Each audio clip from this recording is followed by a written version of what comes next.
If you're watching this video, I appreciate it. Please support me. Um, I'm actually starting a new journey in my life, so I decided to record it to help anyone who was thinking about um, doing the gastric sleeve surgery. Anyone who was thinking about changing their lifestyle to a healthier lifestyle. I'm just coming on to do a short video. I'll be doing a lot more videos really soon. I'll be posting photos or posting videos about the steps. I started out researching this surgery because my doctor told me about it. Um, I'm sorry if I'm saying a lot, but I'm focusing on something that's going on in the parking lot by my job. But I'm just ready for a change. And I started to do research on the gastric sleeve surgery. And so my doctor, he referred me to a bariatric doctor. I'm doing this in Chicago, Illinois. I'll be doing it at Mount Sinai Hospital. I had my baby there. It's not like the best hospital, but it's not the worst. I made it out alive with my baby. You have to find a great doctor that you trust and that you have a good relationship with. You just can't say, "Oh, that hospital is terrible and I'm not going to go there," because these doctors, they're trained. And you know when a doctor is trying to take your money and push you on to the next, or when a doctor is really concerned. And I feel like all of my doctors and the people that's working with them, the nutritionists, the psychologists, and all those people, I feel like they're good people and they really care. Because anytime I ask them a question, they're not upset or irritated by the question that I'm asking. They're always concerned and trying to find out if I'm sure if I want to do this. So, not it's not like it's not like they're just like, "Oh no, she's she needs to get out of here. We got another patient to get to." No, it's not like that. So I decided to get the gastric sleeve surgery to be healthier. I have already changed my eating habits. Before I decided to get this surgery, I was doing all types of activities, as far as going to the gym, getting on different diet plans. None of those things worked for me. So I started to do vegan food, and it wasn't tasty. I'm sorry. No disrespect to vegans.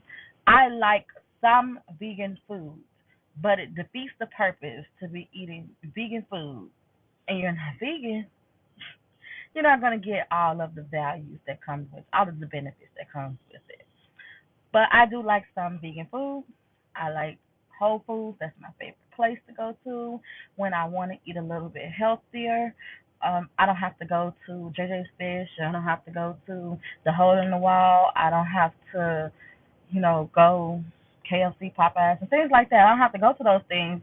If I want something healthier, I will drive out of my way to go to Whole Foods to get something because if I'm gonna cook at home, it's gonna be something that's healthier for me and that's good for me. But when I go to Whole Foods, like I know that everything is a better quality and it's healthier. So I'll visit their salad bar or something like that, or get a vegan sandwich, which I love to death. But I also tried the ketogenic diet. That diet did work for me. It wasn't bad. I lost a lot of weight on the ketogenic diet. Problem is, one time I tried it twice, and so I still put a little bit of vegan in my diet, and I still put a little bit of keto food in my diet. I have started back eating bread. I am going to go back to the keto diet, but I thought like, okay, I can handle this. This is no problem. This is not a big deal. I can do this diet, and it will not affect me. That is not true. It did affect me because I thought that I was getting away with it. I um how can I say? I went into like I had like what is it called? I don't know what it's called right now. I can't think of it right now. But I went into like a sugar rush type thing because I decided to eat a sandwich, drink a juice. Well, it was a sugar-free juice, but still, I shouldn't have drank that. I should have only drank water. I decided to eat a sandwich, drink that sugar-free juice, and I had a Snicker. I, I did, and I had a king size Snicker at that, because I was thinking at that moment like it's not gonna bother me, it's not gonna hurt me. I can do this, and then I'll just not have it anymore. And I started to feel funny. I was not hungry that whole day because I was also doing intermittent fasting, off and on. So I wasn't hungry. So I had that, and that was all I had that day. Later on at night, my head was hurting. I was feeling kind of funny, and then the next day, like I just felt jittery, and it was not a good thing. I was like, Lord, what is going on? So it scared me. So I just only drank water, and I remember like, oh man, I probably shouldn't have had that. So after that, of course, I kicked my body out of the state of ketosis, because I had already went into ketosis, had the keto flu and all of that. Like everything was fine. I lost about a good 40 pounds, and this was after I had my baby. I am 8 months post pregnancy, so when I had my baby, I was 336 pounds. Yes, the biggest I've ever been in my entire life. The smallest that I've been besides childhood. I want to say I've been out of high school for about what 11 years. So I want to say from my high school to now, the smallest that I have been, I've always been like a pretty chunky girl, was maybe 189. So 336 and 189 is a very big difference. It is very big difference, and it was terrible. It was depressing. It was stressful. It was it was not a good time. I really was upset that I had gotten that big. I know that you get big when you get pregnant. You, that myth of eating for two. You're not really eating for two. But it just felt like every time I would eat, I would feel empty. My stomach would feel completely empty, and I'm like, wait a minute, is it me or am I really hungry like this? And I would always eat and eat and eat and eat.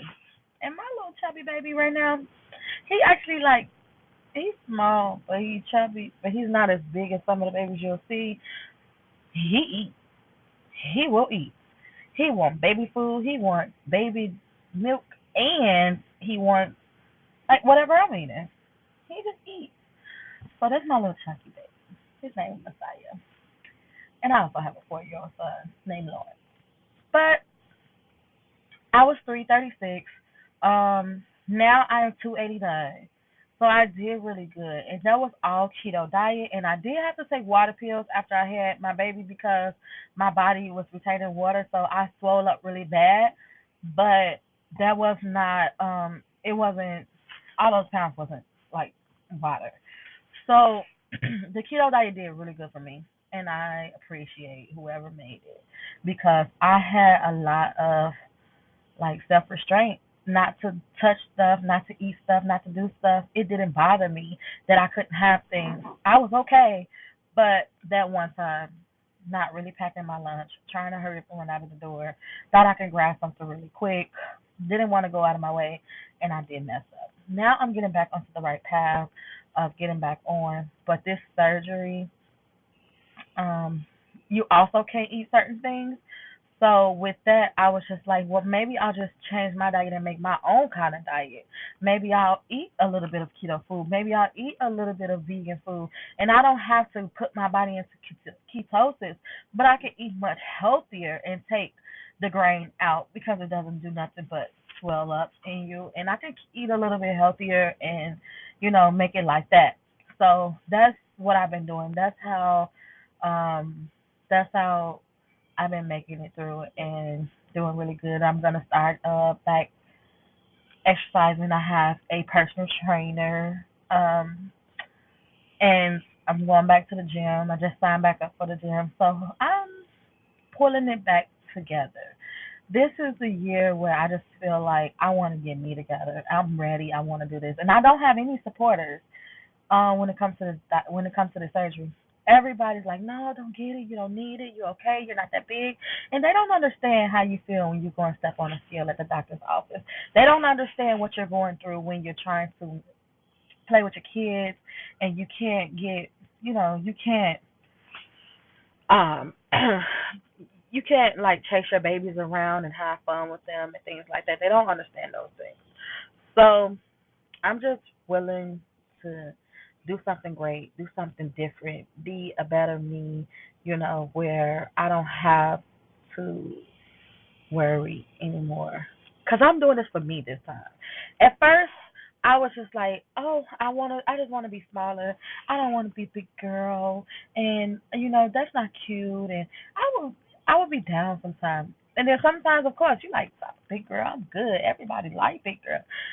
And then you have kids.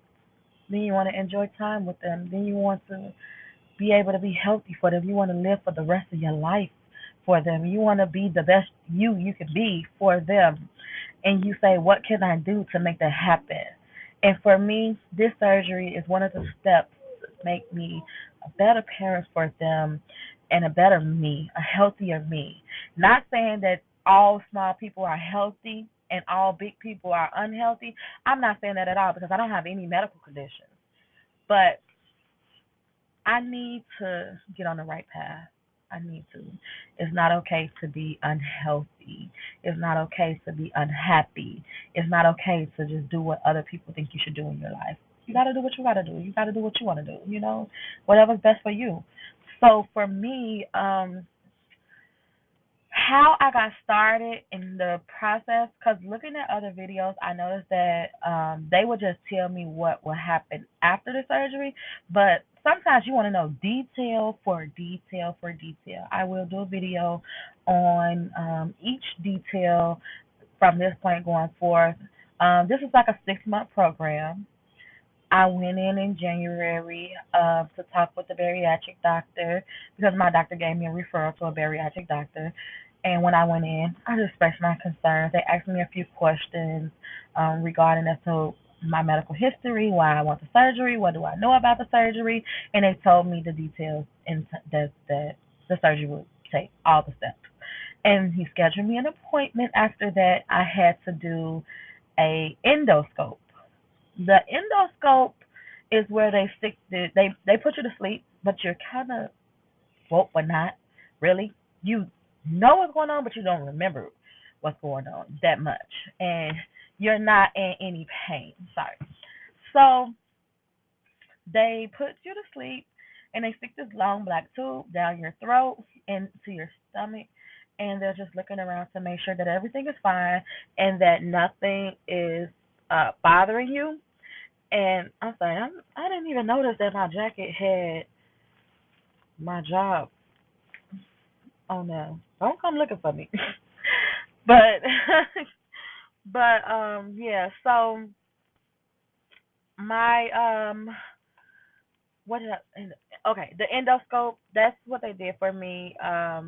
They were just making sure that I was okay, that there wasn't anything internally going on before they say yes, you can have the surgery. Because if there's anything going on, then they want to take note of that and they want to try to rectify the situation. Because when you go in to have the surgery, you don't want to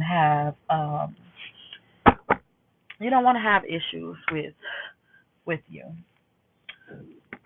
because they want to make sure you have a successful surgery and a successful healing time. So, sorry. So after my endoscope, I had to go back to the doctor, and I saw the bariatric doctor again, and he was just letting me know that everything was fine, and he also gave me an appointment. No, that same day I met with a nutritionist, and she basically asked me questions about how I'm feeling, what I'm eating. She gave me eating journals. She gave me a list of appointments. You have to do 6, but you have to do 4 before you can see the psychiatrist.